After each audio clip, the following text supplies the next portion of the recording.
Welcome to all of you joining us from home. We are excited to bring you more of the highlights from Automation Fair 2023. I'm Gwen Peters, and I have with me Janell Catlin from First Robotics and Meena Held from Rockwell Automation. We just attended a Women in Manufacturing luncheon sponsored by Control-M Solutions with nearly 200 women in manufacturing. We're going to share with you some of the highlights from what we learned during that lunch.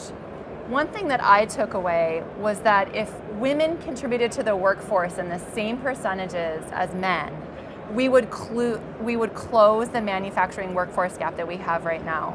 That's according to the Department of Commerce. Janell, I know you have strategies at First for reaching more women in manufacturing and retaining them. Can you tell us about that? Absolutely. Well, it's all about the opportunity. And so with that being said, our equity, diversity, and inclusion strategy at First really focuses on several pillars. And one of those pillars includes partnerships. And so we at First partner with the Girl Scouts. We partner with Boys and Girls Clubs because we have to engage youth where they are. The other piece of that is really about media and imagery.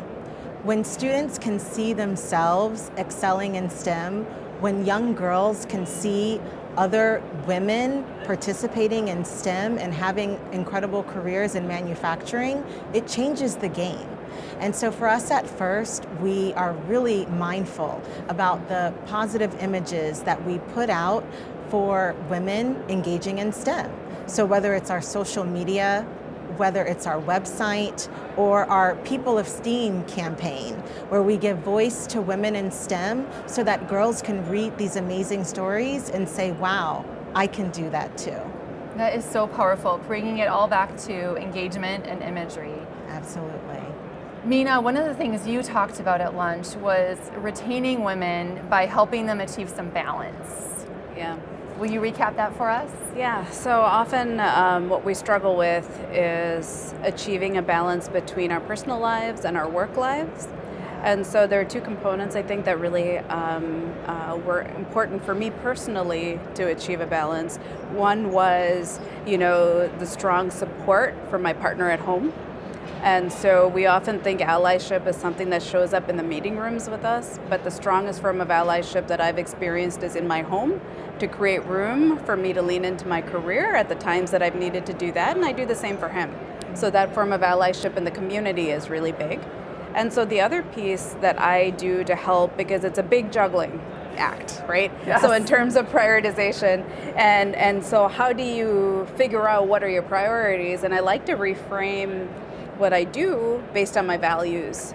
Reframe my work in terms of my values. I want to work with groups of people to solve complex problems. I want to be able to support myself financially and my family financially. I want to be able to solve problems that are impactful to the community, the country, the world. So those are things that help me decide how, in that moment, what am I going to put above something else.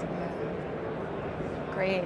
And Janell, you talked about the importance of allyship too, but with the facet of what that means to somebody and the label of allyship.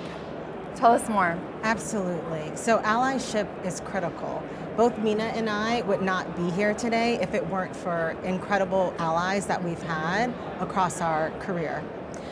Now, the term ally isn't a term that one bestows upon themselves, but it is a term that whomever is being helped bestows upon that person who is helping them. Absolutely. It's also a self-reflective practice in terms of being an ally. It's important for one to understand their own bias and for one to understand that they really need to be able to support those that they're working to support. Thank you. And then Meena, toward the end you talked about how conversations around women in manufacturing need to change. Tell us more about that. Yeah, so I think something that we've done to help us push forward in the journey is to really focus our communications on girls and women. And so I think that's important, but I think the next step, like what we need to aspire to, is to have be more of an intrinsic act. as opposed to pulling people aside and talking to them separately. I'd love to see us talk in a very realistic environment where there are boys there so that they can get comfortable with seeing women in these jobs and working with their peers in that way, in a collaborative way where they're equals. And so I think it's important that we reframe it so that we're talking about how we can do that intrinsically in terms of leadership training, in terms of in schools when we do outreach, those kinds of activities.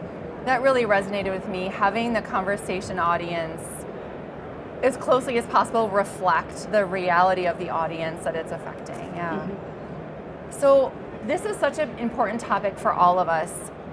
Janell, can you let us know, where do we learn more about the work FIRST is doing in this area? Absolutely. Please check our website, firstinspires.org.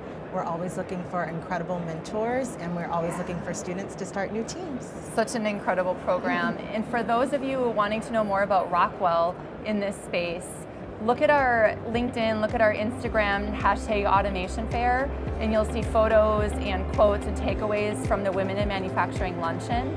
And keep an eye out for the live streams that are coming up next in Rock Studios. Thanks for joining us.